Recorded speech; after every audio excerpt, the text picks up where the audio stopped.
I'm Ondi Timoner, and you are watching WeTalk.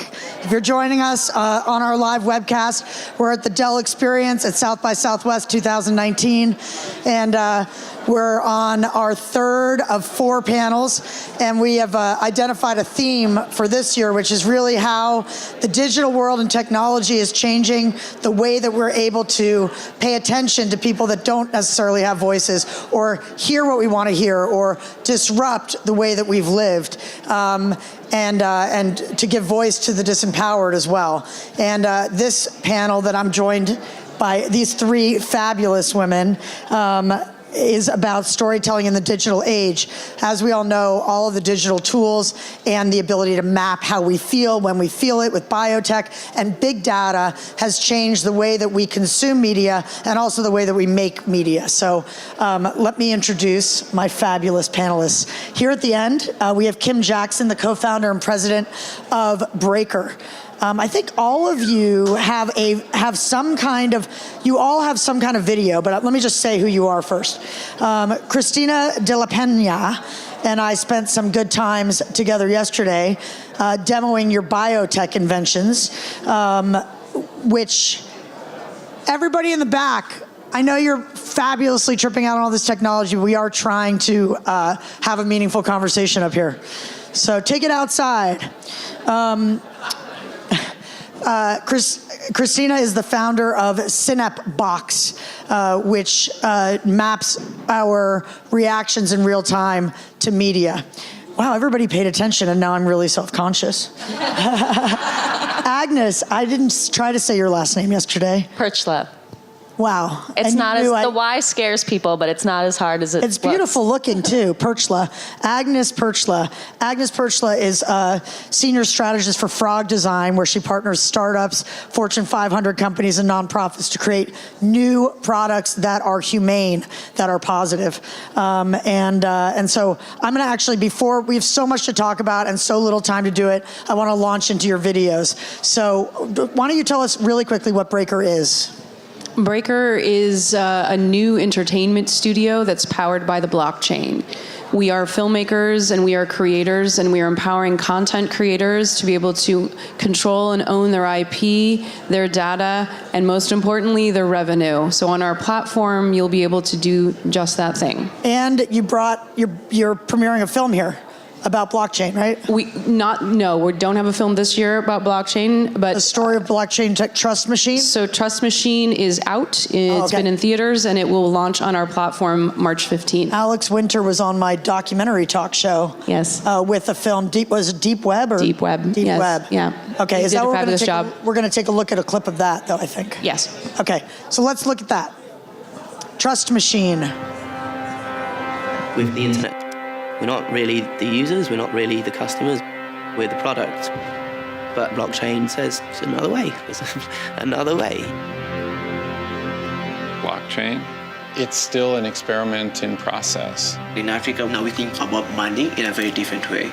In this refugee camp, in this supermarket, all the transactions are authorized and recorded on a blockchain network. I believe in the power of blockchain. Open source technology like blockchain is exactly what hackers had envisioned from the beginning. Are you a hacker? Yeah, I describe myself as a hacker.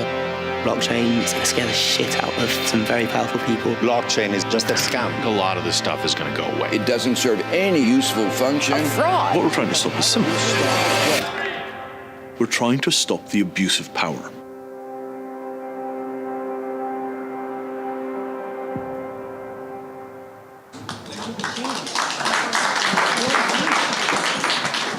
I almost feel like a blockchain education is part of what the audience is getting today. We'll talk more about that. So, Cristina, do you want to set up what your clip is demonstrating? Yeah, so basically it's like what we do, like how we are collecting information, and as you said, we're using technologies to understand in real time how consumers are reacting to content, but as well quantifying that content so we can connect the dots. So we're gonna see that. It's very short. You can play it if you want. Yeah, it's very short. It's like 26 seconds. So what are we looking at? So basically we're looking at like how somebody is reacting to this little piece of a clip. we are tracking eye tracking and as well emotions. So like it can really start giving you an insight of, okay, what is causing emotions, whether if they are positive or negative. Right, and this can be misunderstood, but the more context we have, the less we misunderstand this kind of thing, right? Yeah, I mean, you need a lot of context in order to like really create the intelligence that it's after collecting this data. Collecting data, it's only one part. The other part is like how do we create that context so we can understand whether if that's good or not, if there is a pattern, for example, with music that is generating certain engagement and probably like producing purchase intent for something in a specific. All right, we'll get into the positive and negative aspects of this technology soon. And I'm sure you'll have plenty to say on the topic, Agnes. Tell us about Frog Design. Yeah, so Frog is a global design and strategy consultancy. We have a studio here in Austin as well as all over the world. And we often pair up with companies that want to create something new. Maybe they're technologists that don't have a design or strategy side, or they have a product that hasn't done well and they want to figure out what to do next. We work across all different industries, all different types of tools, VR, AR, happy to talk about that, and really think about how to create compelling experiences. But always with people and their stories coming first, right? Exactly, yeah. We do a lot of contextual research, ethnographic research, actually sitting with people in the context in which they're using a product to figure out what's best and what they want, and really using product design as a venue for digital storytelling. What, you had some kind of major, like something that ended up in the Whitney, it was like 1986 or 4 or something like that? Well, I'm not sure about that, but we actually just did a project with the SF MoMA for the Rene Magritte exhibit to basically use face tracking technology, but use it in a really fun, interactive way that wasn't all about just taking a selfie. We really wanted to discourage that behavior and have people be present. So that is an example of museum work where technology is in the background and it's really just used to surprise and connect people also in the room who don't know each other. Okay, yeah. Technology used to connect, for sure. Let's take a look at the Frog Design reel.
Okay, so one thing that I think is really important to point out that you all have in common is you're all pioneers of a sort. You've dropped out of or moved away from really mainstream. I mean, Kim, you've worked with Spielberg.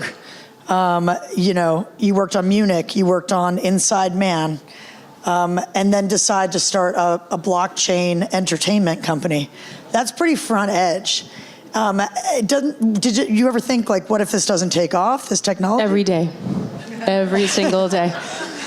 Yeah, we are building the future, and you never know if there's going to be tomorrow, ever.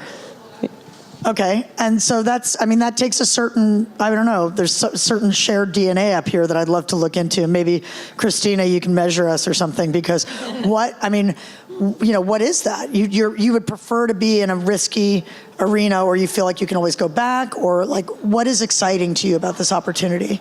Well, what's exciting is being a part of a solution that can benefit many, many people, not just myself. And as a filmmaker, going through the process of selling films a few times, there's no business model there. There's no revenue business model there. You're starting from scratch every single time.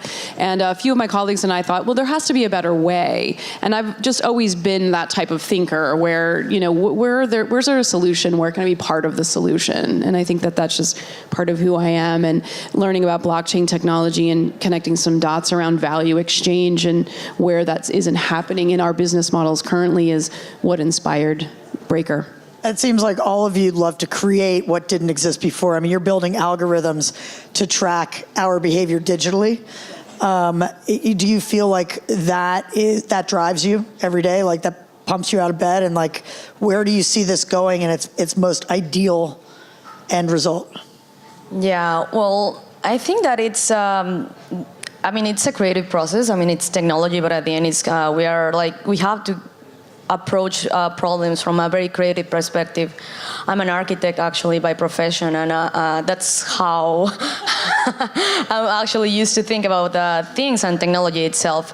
And at the end, we are building tools for helping technology to have a better understanding of humans.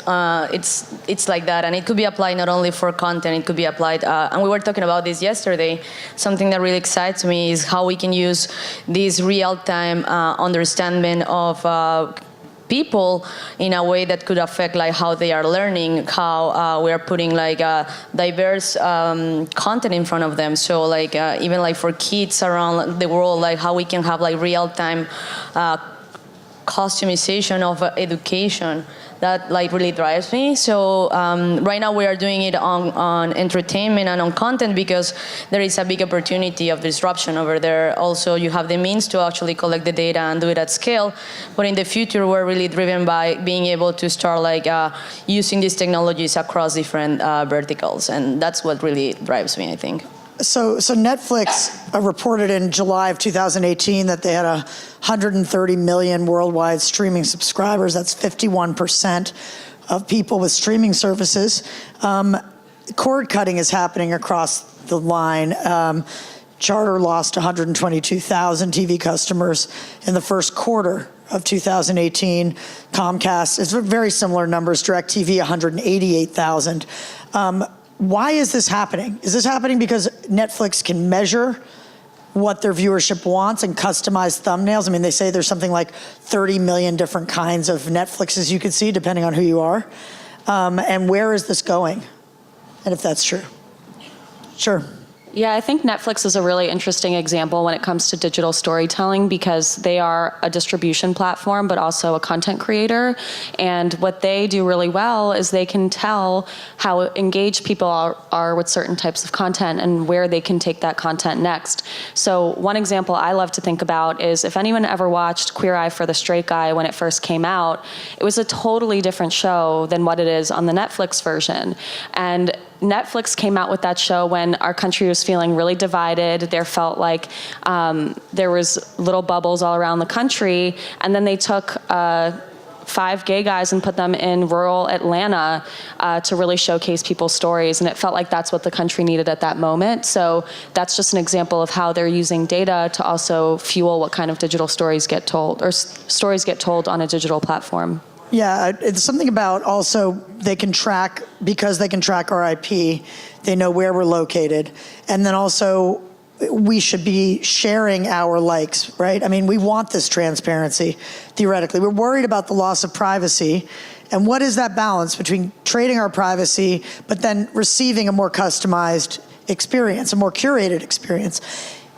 So first, before I go into the next phase of that, does anybody want to answer that? Like, do we think that that's going to be a trade-off that people will continue to do? Is there any negative downside to that? Are you talking from the viewer, consumer perspective? Yes, from everyone here who's, who might receive an offer from Cristina to, sign up and have like their eyes measured and their, should they do that? Like, is this something positive? I suppose you have to ask yourself if you want to have a relationship with Netflix or do you want to have a relationship with the artist who you're watching? And Okay. Netflix is giving you a relationship with them, and you get to monitor and decide whether or not that you like that relationship. You're not having a relationship with the artist that you're watching or that you love or that you go to different platforms for. Our market research shows that audience is not platform agnostic. They want the content. They don't care where it is. They want to watch the thing, or they want to listen to the piece of music, or they want to watch the TV show. So, you can reach the creators these days. I mean, if you want to renew a show, the best way to get a show renewed is to express to the creators how much you love the show. Exactly. And I think that there's more power in the peer-to-peer exchange than there is in the platform audience exchange.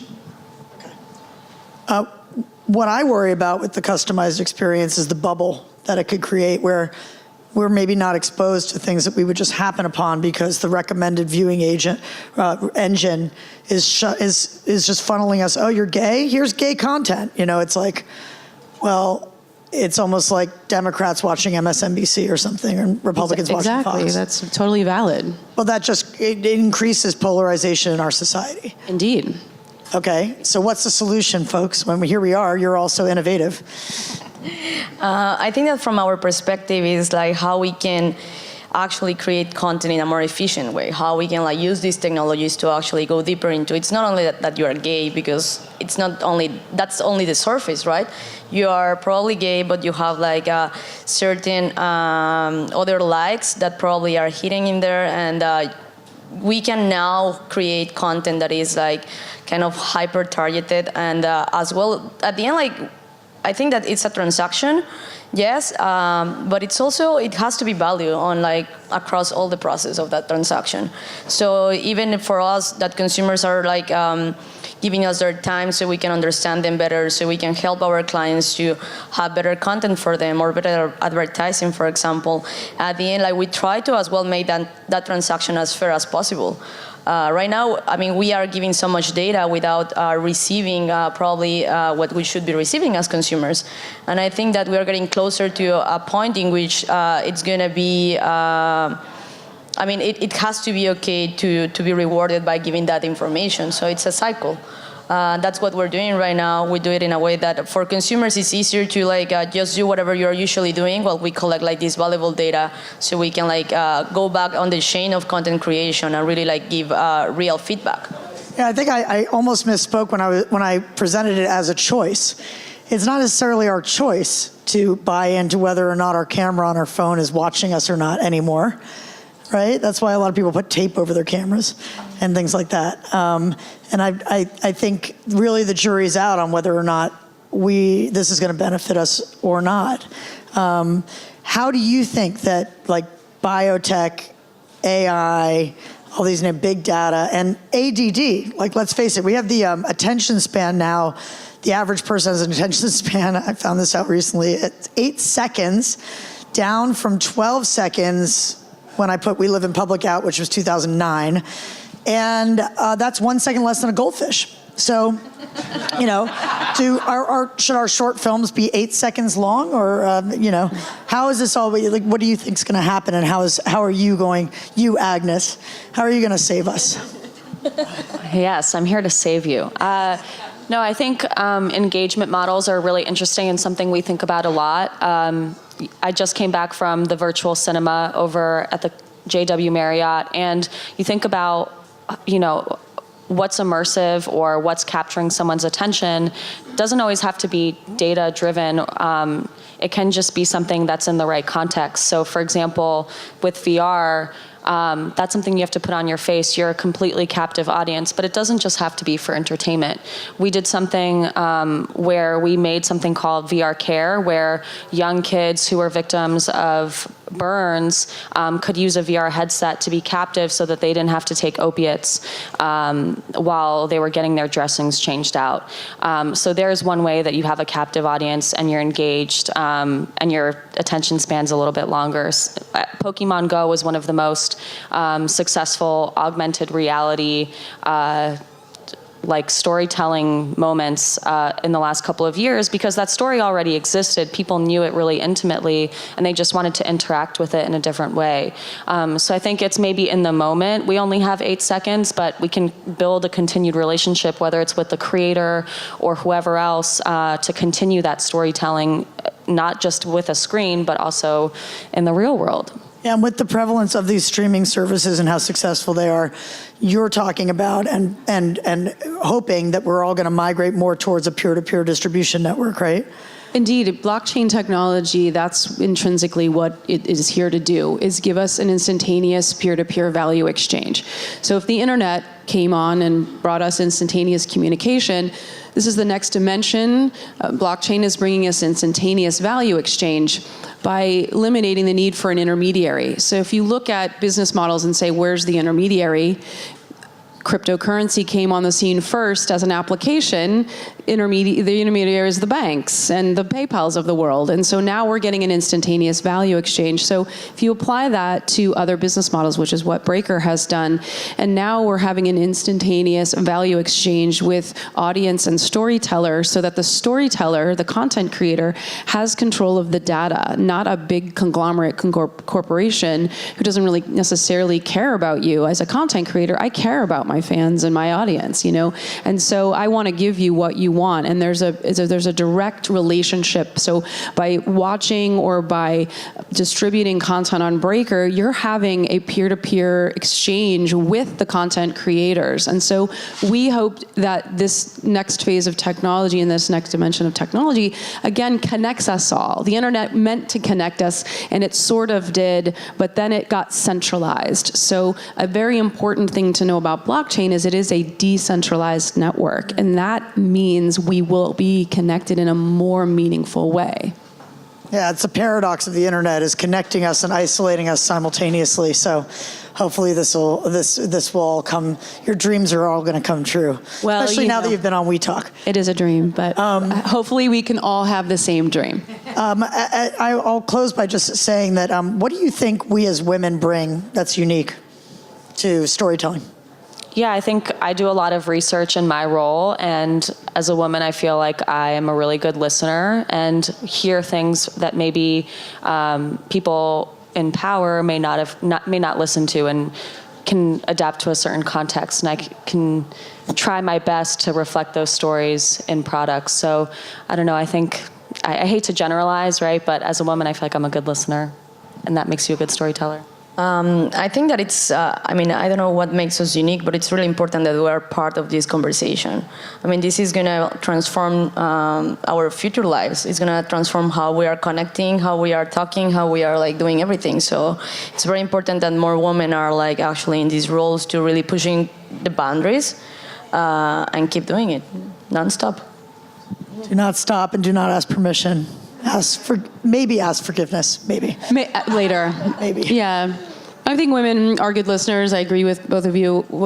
I think that, women, we're less in the duality, and we're less in the conquering type of communication style. I think that we have a more inclusive way of operating, and there's a bit more compassion for all in the way we operate. And, the future is female, and so is Satoshi, by the way.